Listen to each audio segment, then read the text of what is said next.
Hello mga kacharot! Tara, samahan nyo ako magluto ng hotdog at bacon sa air fryer. So, ngayon, gagawan ko ng merienda. Si Wayne at saka si Philip. Hotdog at bacon. Okay. Na-preheat ko na yung air fryer. Kaya, halika, kunin natin. Ito ang ating air fryer. Na pinreheat ko na ng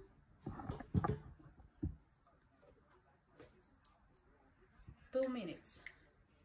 Lagay natin yung hotdog. Itong hotdog na to, ito yung color red. Pero dito sa Australia, yung cover niya na red, medyo makapalit kayo sa Pilipinas. Kaya, tinanggal ko na siya. Actually, ito yung red niya na cover.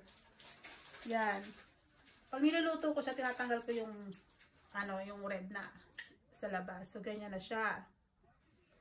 So, lagay natin itong 2 pirasong hotdog at itong bacon. So, saglit lang ito. Lutuin natin siya ng 8 minutes sa 200 degrees Celsius.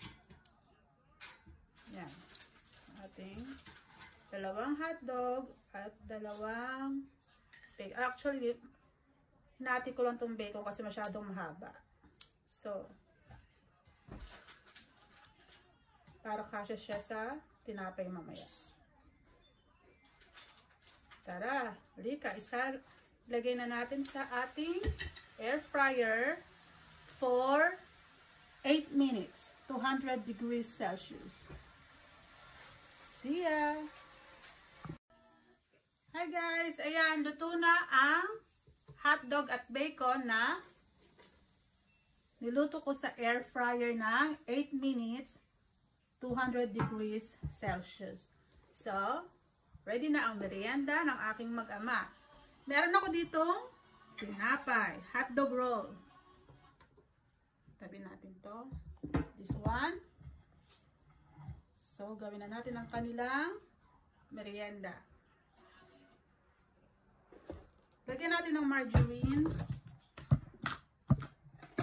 Itong tinapay na niwa ko na sa gitna. So, lagyan natin ng konting margarine. Para at least hindi dry na dry yung bread. Yan.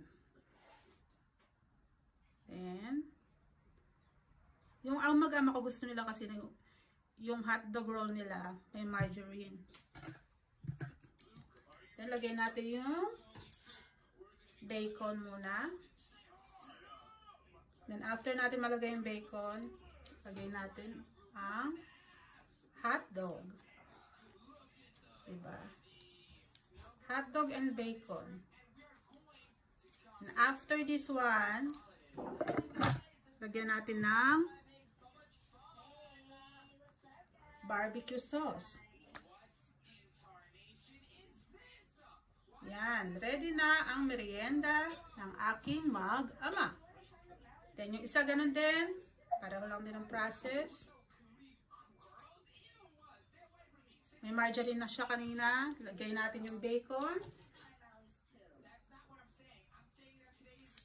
Then, hotdog. Kung barbecue sauce yung nilagay natin kanina, pwede rin natin lagyan ng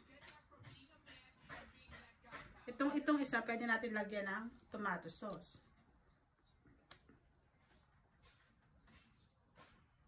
Para, isa kay Philip, isa kay Wayne.